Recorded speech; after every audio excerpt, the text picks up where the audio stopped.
voudrais faire voter une motion, s'il vous plaît. Je ne sais pas dans quelle mesure est-ce qu'on peut exiger des choses, mais s'il vous plaît, je voudrais le retour du pupitre. Et je le voudrais face à nous. Parce que putain, Axel, qu'est-ce que t'es beau. Je suis désolée, mais c'est pas possible. Comment se concentrer alors que ce mec est de dos? Comment être sûr qu'il soit beau? Maintenant, il s'est assis, donc voilà, j'ai la confirmation. Mais c'était quand même une torture. C'est-à-dire que pour moi, il était seulement à demi BG, quoi. J'avais un quart de sourire tous les 7 mots, j'étais pas certaine. Donc il y avait un peu cette angoisse permanente qu'il ait un strabisme ou un gros pif.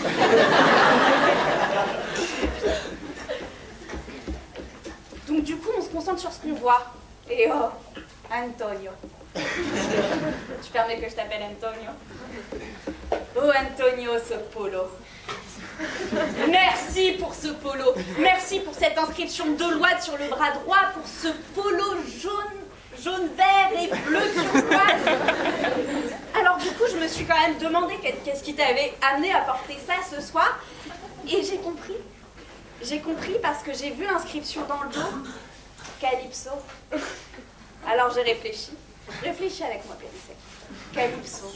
Ce nom te dit quelque chose. Souviens-toi, ces trajets en voiture, en été avec tes parents dans la voiture. Puis tu t'arrêtes à une pompe à essence, tu as chaud, tu as soif, tu as envie d'une glace à l'eau. Calypso. Calipo.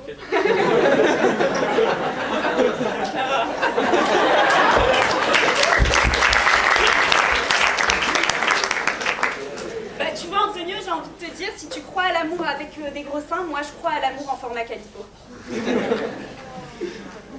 Claire. Prenons le sujet et retournons-le. Mais oui, ma coquine. Et tu l'as bien retourné, le sujet. Tu l'as bien retourné et tu sais quoi, je vois un avenir pour toi. Je vois un avenir pour toi. En sortant de cette école, je sais quel est ton futur. Tu seras la Olympe de gauche de toutes les salopes de cette planète. Grâce à toi, on va enfin pouvoir écrire la DDFS, la Déclaration des droits des femmes et de la salope. Oui, enfin, grâce à toi, Claire, c'est le retour des bidets dans les salles de bain. Et pour ça, je te dis merci. Merci.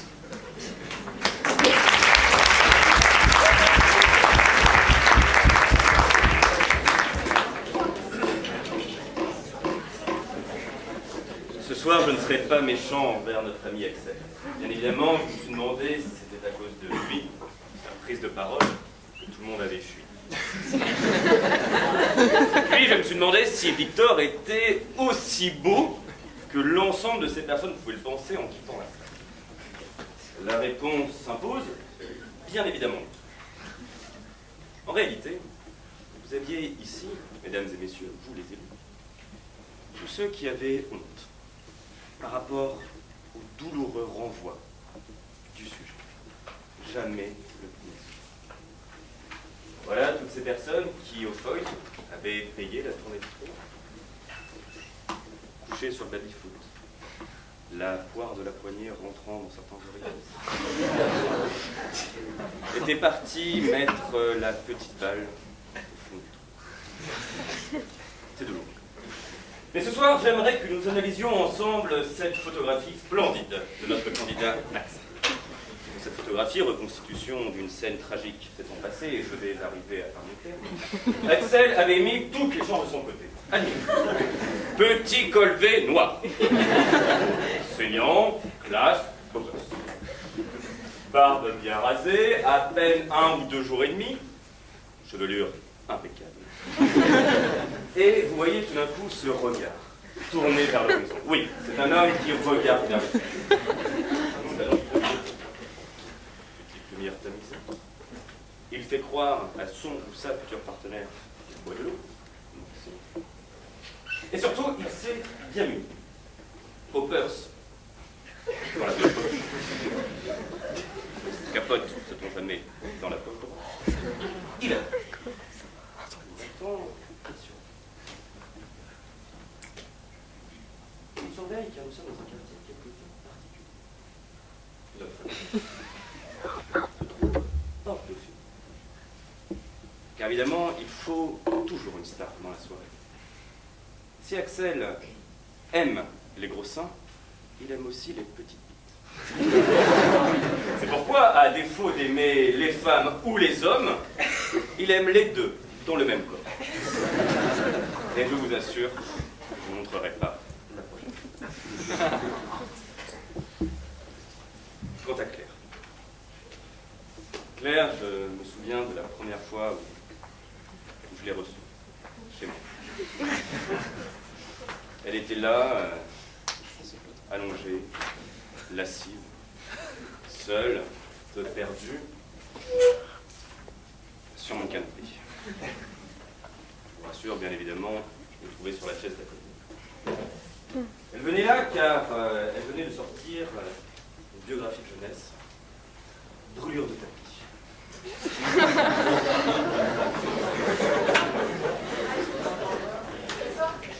Avec elle, elle avait finalement brûlé la vie par les deux bouts. C'était la tournée de trop, la carte perdue. Elle était même allée choisir les enfants du déstockage. Les Chinois, donc. Et alors même que je ne cessais de dire des en l'écoutant, un moment m'est venu à la fin de cette séance à 180 €. Ce petit conseil. Je sais que tu fantasmes beaucoup, mais l'hiver vient. Alors, si avec Jon Snow tu pensais pouvoir voir son loup, tu peux encore faire mieux.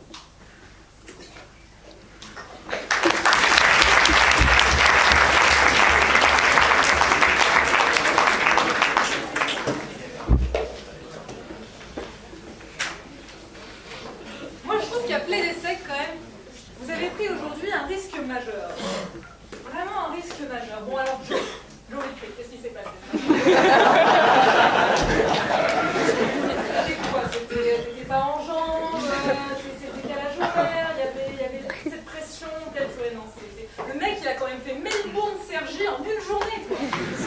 C'est-à-dire, moi, déjà, j'ai fait Paris Sergi, je me sens épuisée, mais alors toi, je ne dis même pas. Enfin, vous avez de la chance qu'il ait fait cet effort. Alban, il faut le remercier, c'est incroyable. Alors bon, sur ta plaidoirie, il y a somme toute pas grand chose à dire. Hein. Jean-Claude Duss qui va choper au Macumba, finalement, pas très original. Mais moi, j'aimerais quand même revenir sur ce sujet qu'on a à peine effleuré, et quel dommage, sur ton polo. Sa surnom brodé, le trépied. Alors le trépied...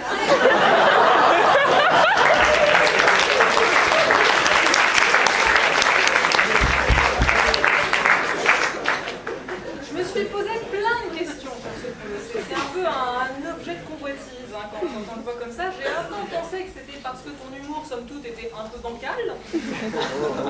Puis j'ai compris qu'en réalité, il était surtout inexistant. Donc non, ça ne pouvait pas être ça. Il fallait aller chercher ailleurs. Et alors, Elisabeth Philippe nous a donc annoncé tout à l'heure qu'elle était prête à poursuivre les investigations avec toi. J'attends avec impatience les résultats. Et Elisabeth, tu me tiendras... Voilà. On s'entend bien. Claire. Ouais, c'est ça, rigole. Hein. Moi, je me sens d'humeur scientifique ce soir. J'ai décidé d'analyser la plaidoirie de notre vaillante candidate. Analyse d'un bide. Vous prenez un candidat médiocre. Plutôt une candidate médiocre, hein, ça marche dans les deux sens. Une éloquence somme toute moyenne et un physique plutôt ingrat. Vous saupoudrez d'une pincée d'équations foireuses auxquelles personne ne comprend rien. Et vous mélangez bien évidemment avec un jury supérieurement intelligent et un public tellement beau qu'il m'éblouit. Et vous obtenez Claire. Alors Claire, il faut le savoir, je suis une stalkeuse, hein, vraisemblablement pas autant que toi avec Charles Laroche, mais je suis une stalkeuse quand même. Et j'ai lu avec attention ta présentation donc, qui a été faite par Télésec sur l'événement Facebook. Et je me suis laissé dire que tu étais finistérienne. Tout à fait. Quimpéroise. Très bien. Alors d'un coup, je comprends mieux pourquoi ton département était récemment mis en état de catastrophe nationale. J'ai demandé à Noël. Et ben voilà. Alors naturel, quand je regarde tes racines, j'ai quand même quelques doutes.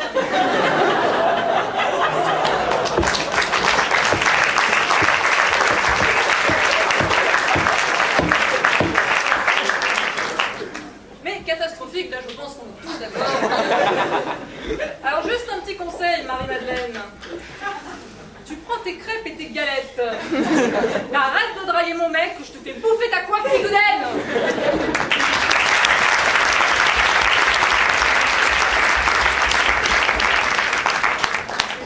Et il a bien fallu que ça arrive un jour. Quelqu'un à PDSEC a dit quelque chose d'exact. Axel ne laisse personne indifférent. C'est vrai, mais c'est pas forcément une bonne chose. Émile Louis non plus ne laisse personne indifférent. Et d'ailleurs, mon petit, si t'as déjà la moitié de sa carrière, ça sera déjà un grand pas pour toi. Parce que pour Pécho, ça va pas être facile. Parce que pour lui, pour notre Axel, un grand romantique, c'est quelqu'un qui parle comme ça. Ouais, il a raison. Edmond Rostand, Cyrano de Bergerac.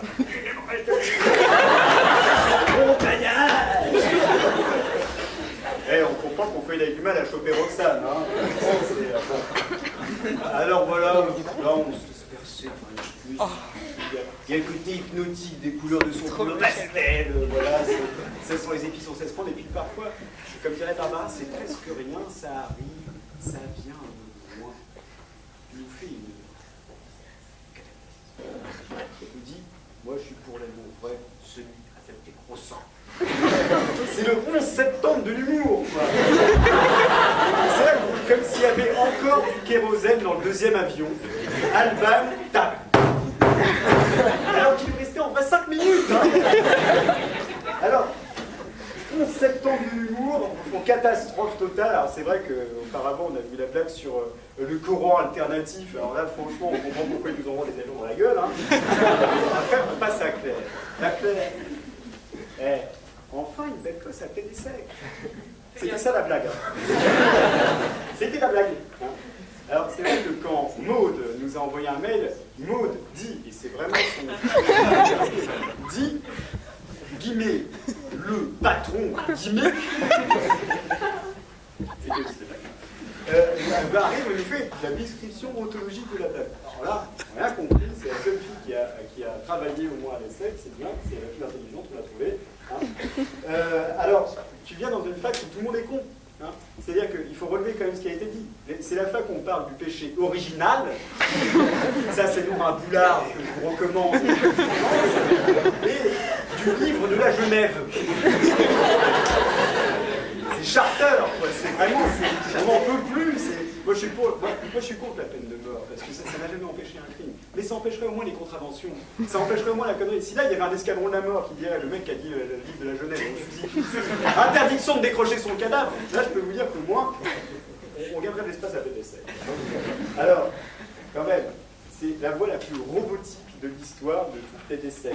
Et puis, comme je dois te parler du meilleur passage, c'est quand même sur Charles Laroche. Il est temps à cet égard de... Non, les fils de pute, on ne sait pas attendre l'histoire. Enfin, bon, il manque plus que la chorégraphie, et là, on est direct dans les années 80, comme ta coupe de cheveux de Sidney Lauper. J'ai envie de parler d'un excellent frère que je connais, et j'ai envie de dire comme mon grand confrère, Maître Gims, j'aimerais pas être la chaise sur laquelle tu vas t'asseoir. Mais sur ce, il me faut faire la voiture balai, et tel à Michel Drucker, j'ai envie de dire que j'ai quand même passé du bon temps aujourd'hui. Vous étiez tous magnifiques, vous étiez tous beaux. Enfin, vous étiez tous magnifiques, pardon. Vraiment, voilà, c'est encore une fois, c'est une soirée excellente, c'est gratos, on a même des pizzas, et on passe une soirée avec des gens super sympas, avec des polos de toutes les couleurs de l'arc-en-ciel. Et c'est grâce à des candidats qui ont eu quand même le courage de venir devant nous, devant un jury qui n'est pas tout à fait bon, bon si, bon. Et vraiment, ça, on le doit aux candidats, aux organisateurs, vraiment, bravo et merci à vous.